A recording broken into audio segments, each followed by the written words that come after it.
What's up, everybody? Today I'm going to be building a really sweet Excel dividend discount model example for you. This thing is so cool, we can even value Amazon. You're blowing my mind, Frank. So first, the logic of the two-stage dividend discount model. In part one yesterday, we looked at the maturity stage with the Gordon constant growth model. In the two-stage dividend discount model, we have a growth stage. So there's a lot of dividend stocks, especially those with higher growth rates like Moody's or Apple, that they've got a growth rate around 10 or 15 or in some cases even 20+%.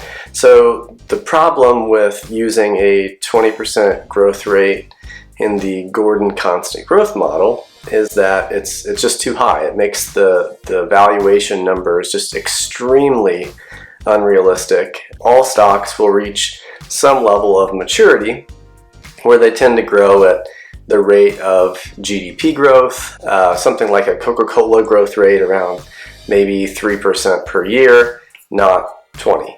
But the growth stage allows you to still incorporate the shorter term period of dividend growth. You can get the benefit of that high growth rate period followed by a period of maturity where the dividend slows down a lot or it doesn't even grow at all. This is a much more realistic view into valuing a dividend paying company, particularly one with a lot of growth, or in the case of Amazon, they don't even have a dividend. There's a lot of calculators online looking at dividend discount models in Excel, examples that I've seen, and there are 4 problems that all of them seem to make. One is a lot of times they assume too high of a perpetual growth rate. What I've found is that using a 0% perpetual growth rate is almost always what you should use. And the reason for that is, like we talked about in part 1, a 0% growth rate reflects the reality that there are a lot of economic pressures that these companies are facing. There's no guarantee that all these companies are going to last for the rest of time, let alone be able to grow that dividend for the rest of time. It's just a very optimistic assumption that a company would be able to grow their dividend for that long. Number 2, a lot of dividend discount models fail to adjust for the payout ratio. So for example, Apple has a payout ratio of 30%. What happens is if you just use the current Apple dividend, that significantly understates the fair value of Apple.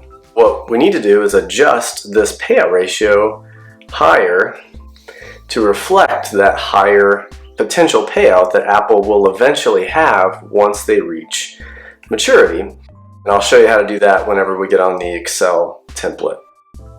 The third thing people do is use unrealistic discount rates.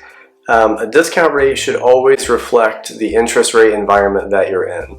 So if interest rates are 10% per year, you're going to need to adjust your discount rate to something well above 10%. If interest rates are near 0%, like they are today, then using a discount rate of 10% or 15% is just way too high. Every stock you look at will then be overvalued. So what you need to do here is set a realistic spread between interest rates and the stock discount rate. That I would suggest to be 5% per year. 5% is the historical equity risk premium, meaning how much stocks have historically outperformed bonds. So by using 5% and adding that to whatever the current interest rates are, you can help yourself not be too pessimistic or too optimistic. The idea here is that the realistic rate of return for the stock market should be 5% plus whatever long-term interest rates are. In this case, today they're about 0.7% on the 10-year US Treasury. So the discount rate I'm going to use in our example is 5.7%. You can update this by simply changing this number to reflect whatever the market rates are. And number 4, not including a margin of safety. There's a lot of errors could be built into this dividend discount model or any valuation model that you use. So having a margin of safety is always a good idea. It gives you the chance to be wrong on your forecast and still have purchased a stock below its intrinsic value. So with that, let's get into the Excel spreadsheet and I'll show you guys what I built for you. So here we are in Excel, actually in Google Finance, and the reason I use Google Finance is that it allows us to use the current stock price. It actually has real-time stock prices that you can build into this. So for Apple, you'll notice that this formula is actually linking to Google Finance. So if you change this to, let's say, Amazon, the stock price will automatically change to reflect whatever ticker symbol you've put in. So I'm going to go with Apple again, and you'll notice one other thing. This earnings per share automatically changes to reflect whatever the earnings of that particular company are. So it makes your job a little easier. You don't have to go in and look up each number. Here we go with Apple. Each of the highlighted areas are what we need to change. Change the ticker symbol, it automatically updates price. The dividend is something that you have to manually input. I just went into Yahoo Finance and typed in Apple. And then you can go here to summary and they'll show you the forward dividend right here, which is $3.08. Plugging that number in here, I've got the mature payout ratio set at 60%. So my assumption is that all mature dividend paying companies are going to eventually reach 60%. That's a good payout ratio for companies to continue to sustain their growth and reinvest in their business. You can change this if you'd like. The earnings per share growth estimate is on Google Finance as well. Or I'm sorry, Yahoo Finance. Analysis, go to Analysis, scroll down to the very bottom here, and you'll see there's a next 5 years estimate for Apple is 12.6. The past 5 years is 8.4. What I would suggest is using the more conservative of those two numbers. Sometimes the analysts get a little bit over optimistic. Actually, usually they do. So the actual next 5 year growth rate is likely to be a little lower. So the past 5 years is what I'm going to use in this particular situation. There are other situations where maybe the past 5 years has been really good, has a really high growth rate, but the future, the next 5 years, is expected to be lower. So always use the lowest of these two numbers. So I'm going to use 8.42. Go back to my calculator, add an 8.42.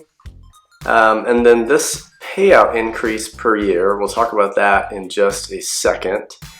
Again, perpetual growth rate is 0, like we talked about before. I'm building in a margin of safety of 10%. You could type in a different number here if you wanted to use 40% or 10%, and the spreadsheet will automatically update to reflect that value. The discount rate here I'm calculating as the 10-year US Treasury yield, which as of today was about 0.6. You can also change this. So let's say rates would go up a lot and go up to 3%. This discount rate will automatically change to reflect that change in the interest rates. Put that back down to 0.6. Risk premium is 5%. You could increase that a little bit or decrease it if you wanted to. If you had a company that maybe you thought was less risky, you would reduce that to maybe 4%. If you had a more risky company, maybe you can increase that to 6%. So here's how this works. We have the fast growth phase, which is years number 1 through 10. And what I'm doing here is taking the current earnings per share of $12.66. I'm growing that each year at this 8.4% growth rate. I'm just doing that each year all the way out to year number 10. The payout ratio, which is the percentage of dividends that's paid out of this earnings, is currently 24%. That's what Apple is currently paying out as a percent of their earnings However, we need to adjust that higher. Since Apple is still kind of in a lower dividend payout, higher growth phase, we need to assume that they're eventually going to become a mature dividend payer, which means they're going to pay out a larger percentage of their earnings. So you'll notice this payout ratio is increasing each year by about 4%. By year number 10, the payout is now 60%. That means your dividend growth rate is actually going to be higher than your earnings growth rate by about 4% in this case. If we have a company that maybe they're paying out 120%, doing it this way will actually penalize them, and it will suggest that their fair value is lower than if you just plugged in dividend growth alone. So this is very important to incorporate in your calculations. And then on the right here we have our discounted value, so how much we're willing to pay for each of these future cash flows. And that is discounted by 5.6%, or whatever this discount rate is. If you change this, like I said, to 3%, you'll notice that these numbers actually get a little bit lower. So we add all of these discounted cash flows up, we arrive at a fair value of these 10 dividend payments of $58.24. So that's the fast growing phase. Next, we have to calculate the perpetual growth phase, which is the Gordon constant growth model we talked about in part number 1 of this series. So here we start with the dividend, which is going to actually be the year number 10 dividend. This is going to be at the perpetual value at year number 10 is essentially what we're calculating here. The rate of return that we're wanting to get is 5.6%, and that just comes right here from the discount rate. The growth rate we're estimating is 0%. So the perpetual value in year number 10 is $280.79.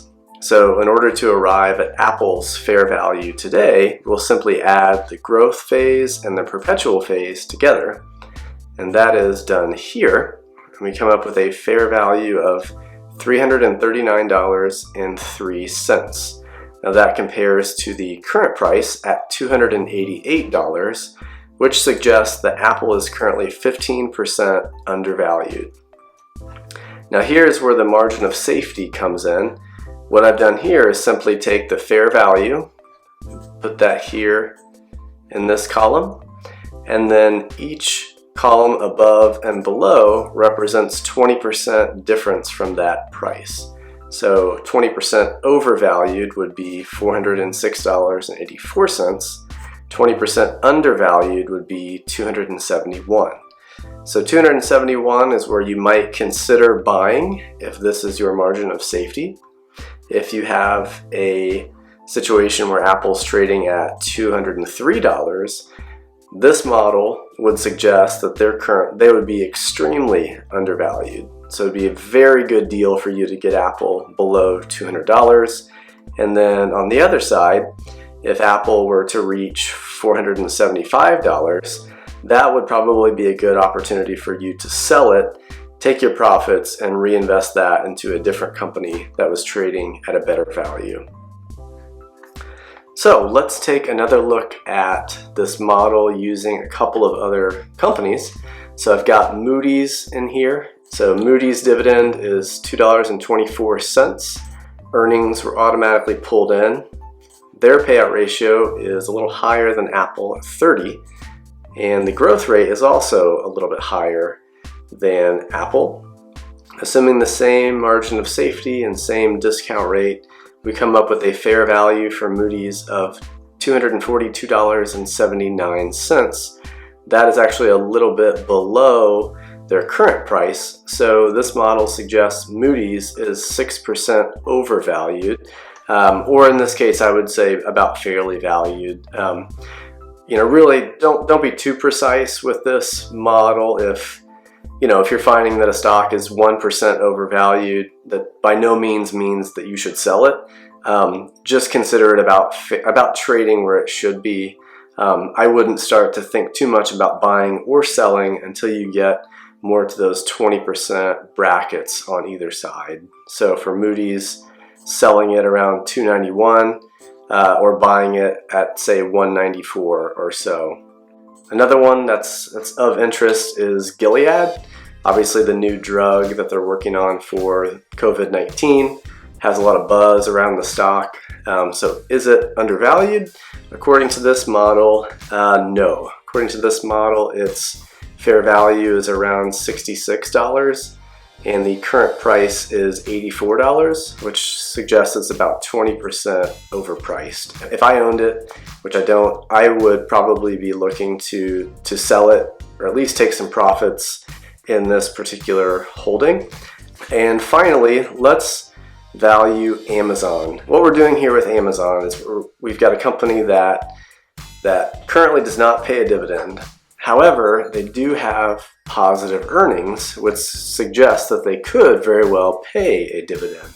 So we're going to assume that their current payout ratio, which is 0, is going to be 60% in 10 years. The earnings per share growth rate estimate for Amazon is a whopping 33%, which is why they don't pay a dividend, right? It makes sense for them to reinvest all the cash they can into their own business because they're growing at such a rapid clip. So growing at 33%, and so we're going to assume that they're going to increase this payout ratio each year from 0 to 60, which means their dividends are going to go from 0 to $182 per share in year number 10. So discounting all of these back, we've got a growth value of 320, perpetual value of 3250, and a fair value of 3571. So this model actually suggests that Amazon is 34% undervalued at its current price, which is closing in on what we would say is our 5-star buy at $21.42. A couple things to keep in mind on Amazon and all these companies that you're looking at.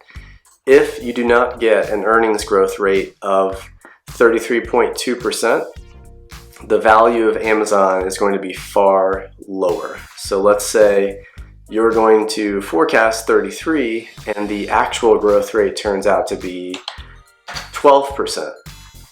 Now the fair value, instead of being $3,500, is now only $779.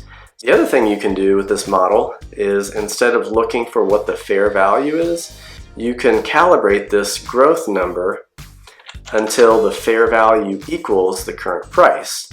So here we're pretty close. We've got a fair value of $23.45 and a current price of $23.73. So what this basically tells you is that the overall market is believing that Amazon's earnings are going to grow at 27% per year for the next decade.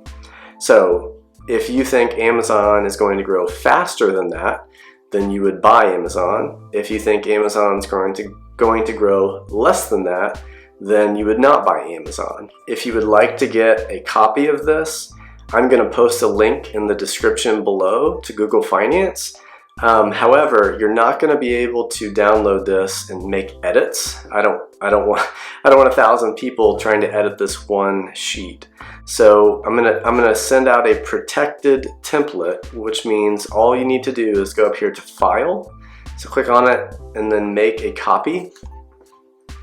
And then you can get a copy, or name it whatever you want to name it. Save it into your folder. You can also download this into Excel if you'd like to do that, or any other format that you'd like, and edit it on your own. If you like this, I would really appreciate if you click the thumbs up, like button. If you want to get more content like this in the future, I might post some more stuff about valuation models, maybe build a couple more spreadsheets. Hit the subscribe button. And if you want to see something else, some other valuation tool for me to create for you guys, make a comment in the comment section if you've got something that you're interested in, and I'll see if I can build something for you guys.